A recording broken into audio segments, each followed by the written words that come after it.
Hi guys! Welcome to my vlog. For today's video guys is magluluto pala ako ng adobong manok.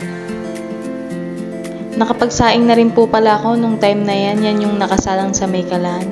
So kumuha na rin pala ako ng manok sa ref at inugasan ko na rin pala siya.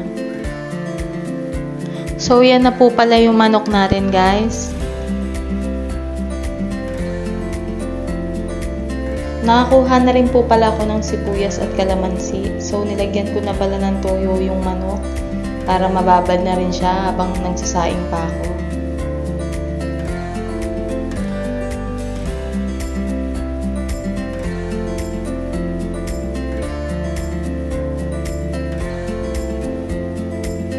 Kumuha na rin pala ako ng sibuyas.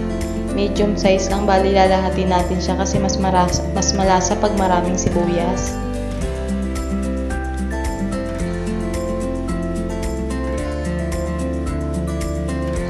Pag nag-aadobo pala ako guys, is nilalagay ko talaga is kalamansi, hindi suka. Iba't ibang way naman tayo kung paano magluto. Pero mas bet ko kasi yung kalamansi at mas gusto ng mga anak ko yung lasa. Kaya nung first time ko nagluto nung dati, naalala ko, nung kalamansi yung ginamit ko, is sobrang nasarapan sila at marami silang nakain. Kaya tinuloy-tuloy ko na kapag nag-aadobo ako. Mapa sa isda man or dyan sa manok, talagang kalamansi ang nilalagay ko. So, piniga ko na rin pala para masala yung kalamansi sa may salaan. Para hindi masama yung pinakabuto niya pag nilagay natin siya sa may manok.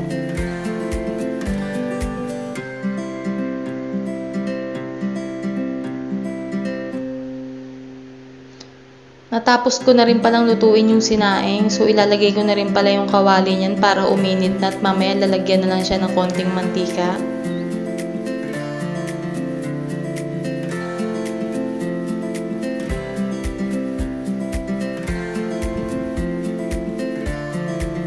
So, inalis ko na pa rin yung mga kalat niyan para walang ganong kalat. Nilagyan ko na rin pala siya ng magic sarap para matimplahan na rin talaga.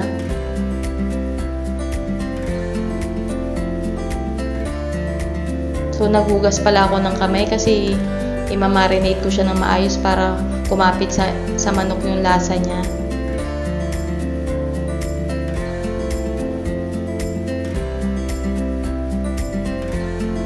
Dinagdagan ko pala siya ng konting toyo. Sobrang sunog na sunog ako nung swimming namin. Kaya tignan nyo yung katawan ko. Dami-dami kong sunburn. Kasi sinulot ko talaga yung swimming namin ng isang araw. So, bali nilagay ko na pala yung sibuyas sa may manok para kumapit din yung lasa ng sibuyas sa may manok.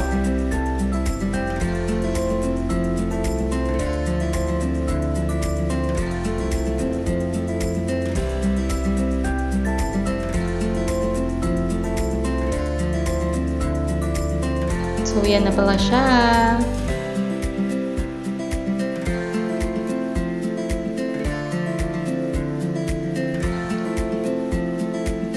Mainit na pala yung kawali niyan, kaya nilagyan ko na pala siya ng konting mantika.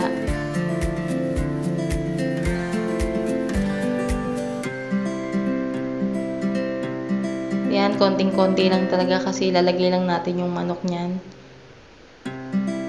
Yung iba, pag nagluluto ng adobo is dinediretso na nila sa kalan yung pag natimplahan na. So, ako kasi is piniprito ko muna or ginigisa ko muna yung manok bago ko ilagay yung pinaka-sauce niya. Kasi sobrang daming nakakain ng anak ko pag ganitong luto ang ginagawa ko. Siyempre, kung saan masarap kumain yung anak natin, doon tayo.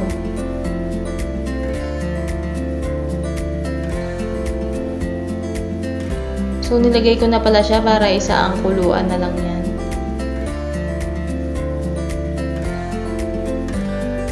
So, hintayin lang natin kumulo siya. Kumulo ng kumulo.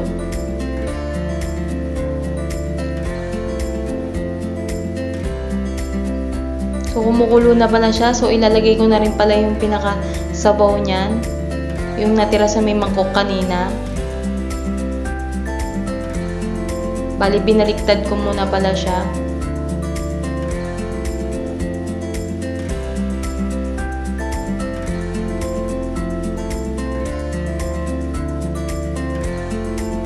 So, nilagay ko na pala yung sabaw niya guys. Ayan na siya. So, pakuluan lang siya ng pakuluan hanggang sa makakuha natin yung lambot ng manok at maluto ng husto yung toyo.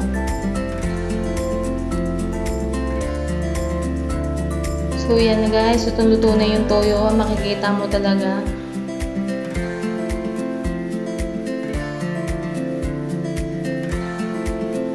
So, luto na pala yan guys. So, isasali na lang natin sa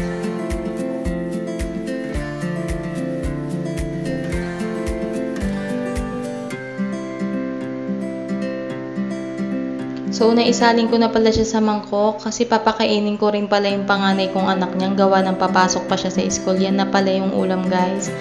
So, thank you for watching. See you in my next vlog. Bye!